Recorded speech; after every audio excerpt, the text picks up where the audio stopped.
ازيكم يا حبايبي، عاملين ايه؟ يا رب تكونوا بخير.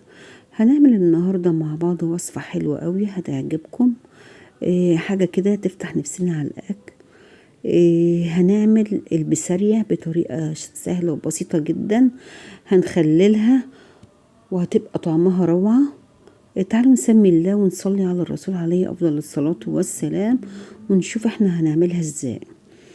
البسارية دي من الحاجات اللي هي مفيدة جدا لينا ولأولادنا.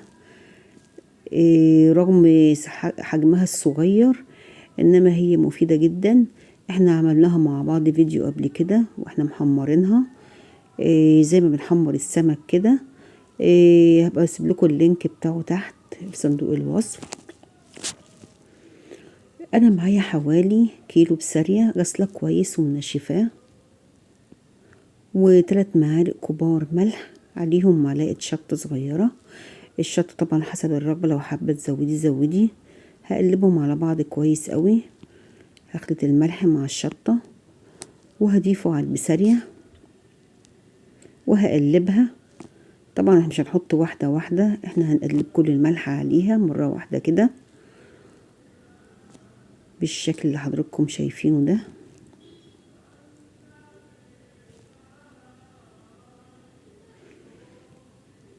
هي ما بتاخدش معانا وقت خالص، لا في تجهيزها ولا ما بتقعد حتى تتخلل. هو يوم وتاني يوم بتاكلي منها عادي، بتكون استوت وحلوة قوي.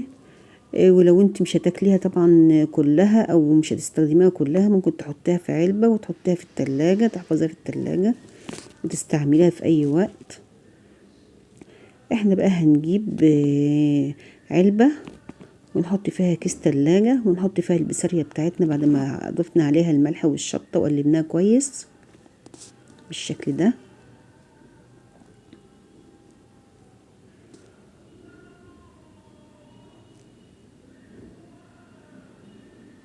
هنخلص بقى الكمية كلها ونضيف عليهم معلقتين زيت كبار ونقلبهم كويس.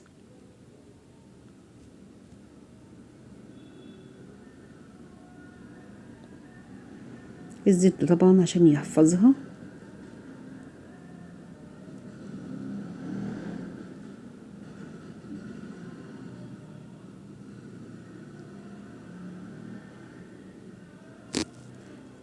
زي ما حضراتكم شايفين كده.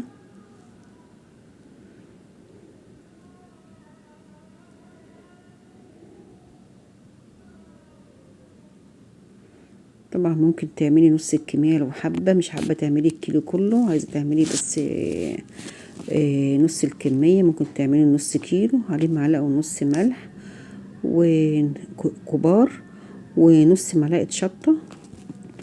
خلاص بقى احنا كده خلصنا الكمية بتاعتنا.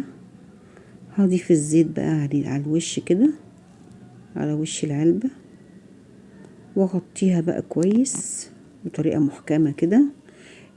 لازم العلبة تكون بغطا كده بطريقة محكمة عشان تعرفي تغطيها كويس.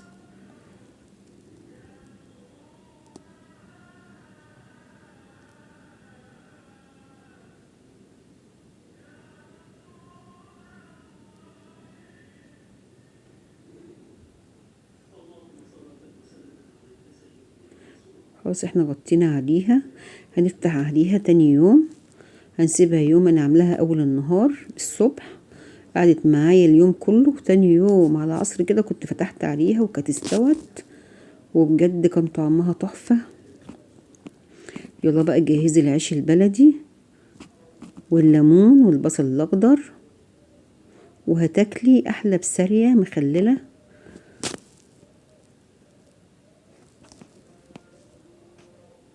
حاجة كده يعني مستوية وحلوة قوي.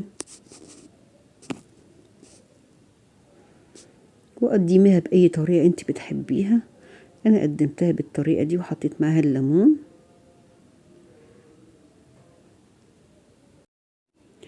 لو عجبكم الطريقة والفيديو، لايك وشير والاشتراك في القناة.